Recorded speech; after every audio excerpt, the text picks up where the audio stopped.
মারছে, বলে ভক্ত তো বোর পেটে বাচ্চা আর সেই অবস্থা চেয়ার খেলায় নাম দিয়ে। মিথ্যা কথা বলবো না, যে আমার দেখাশোনা করে বিয়েটা দিয়েছে যদি সামনে পাই তার যে কি। দাদা সত্যি কথা বলবি? সত্যি কথা বলবি তো? দাদা তুই আমার দেখাশোনা করে বিয়েটা দিয়েছিস? কি আমি? হ্যাঁ, তোর মাথা খারাপ হয়ে গেছে? আমার শ্বশুর মশাই বললো, বলে বাবা ভক্তবর ছেলেটা কেমন? আমি বলি খুব ভালো। সেইভাবে তো আমার শালির সঙ্গে তোর বিয়েটা হলো। মানে দাদা কি জানো না? না। ঠিক আছে দিদি, বল ভাই। তুমি আমার দেখাশোনা করে বিয়েটা দিয়েছো? মোটেই না, মোটেই না। আমার মামা বললো বড় খুকি ভক্ত বলে ছেলেটা কেমন? আমি বলি খুব ভালো, খুব ভালো, খুব ভালো। ইকো হচ্ছে। সেইভাবে দেখাশোনা করে তো বিয়েটা দিল। মানে দাদা কি জানো না, দিদি কি জানো না? আমরা দুই লোকে নো। ঠিক আছে দাদা, তুই বেঁচে গেলি।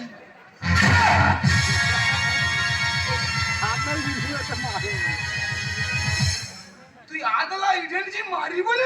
মেরে মাথা ফাটি দিতাম। মানে যদি আমরা বলতাম যে হ্যাঁ আমরা দেখাশোনা করে বিয়েটা দিচ্ছি, এই আদলা ইডের বাড়ি মাথায় পড়তো। মাথায় 16টা সেলাই হতো। ঘটনা কি হয়েছে খুলে বল। দাদা ঘটনা খুলে বলিস। পরিষ্কার করে ছাড়িয়ে বলো। দাদা তুমি জানো তোমার শালির আধ বাদে কাল বাচ্চা হবে। পাড়ার ছেলেরা মিউজিক্যাল চেয়ার খেলা দিয়েছে, সেই খেলা তোমার শালিগার নাম দিয়ে। তা দাদা ছিরিজ গাছের মাথা উঠে দেখছি একটা মানুষ ঘুরছে না কিরকিরে মাছ ঘুরছে। মানে তোমার খুব বাজে লেগেছে? কি বিচ্ছিরি লেগে দাদা, মান সম্মান চলে গেছে পুরো শেষ। ঠিক আছে, কতটা বাজে লেগেছে, কতটা মান সম্মান চলে গেছে, আমি তার একটু পরীক্ষা করব। আমি কি করবো? ঝপ করে চলে যাও, দুখানা চেয়ার নিয়ে চলে এসো। ঠিক আছে যাবো, চেয়ার নিয়ে চলে আসবো। আমার শালীর নামে অপবাদ, তার আমি ছোট থেকে দেখছি ওর কতটা বাজে লেগেছে, কতটা মান সম্মান চলে গেছে। এক্ষুনি তার পরীক্ষা হয়ে যাবে। চেয়ার কি করবি কর। কি করি জানি না। চলো পজিশনে চলো। দেখি দেখি না, আয় বস। আমি বলছি শোনা, বলো। তোমার ভগ্নিপতির কাছে মান সম্মান, তুমি একটু চেয়ার খেলা করে দেখি দাও তো তার উপযুক্ত প্রমাণ। তুমি তো আমার স্বামী, স্বামী মানে তো ভগবান। বউ তো নয় যেন বেঈমান। কি বলে? তোমার বলিনি, তোমার বলিনি।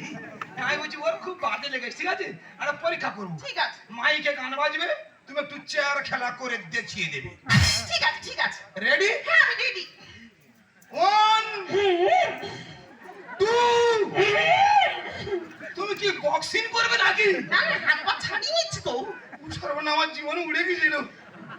3 স্টার্ট। ললিতে আর যাব না বেগুন তুলিতে, ললিতে আর যাব না বেগুন তুলিতে। হাতে নাতে পড়লাম ধরা, হাতে নাতে পড়লাম ধরা, শরম লাগে বলিতে আর যাব না বেগুন তুলিতে। হাততালি হাততালি। বল কিরকম লেগেছে বল। ভাই খুব বিচ্ছিরি লেগেছে। আমি দাদা পুরো শেষ হয়ে গেছি। ওই শালির আমি জ্যান্ত কাটবো। ও দিদি তোমাদের কি খেলা গো? সকাল না হলো ওদের, হ্যাঁ। তোর বাড়ি আমি পৌঁছাচ্ছি। শিওর যাবি তো? শিওর যাবো। যদি না যাই তুই আমার নয় বানর পড়বি, তোর মানে উকুন দেখবো। ঠিক বুঝতে পারছি, আমি মাথা নাড়বো আর আমার মাথা চড় মারবে। ইয়েস। ওই কথা না দাদা, আসছি দাদা। যাও বেরিয়ে যাও।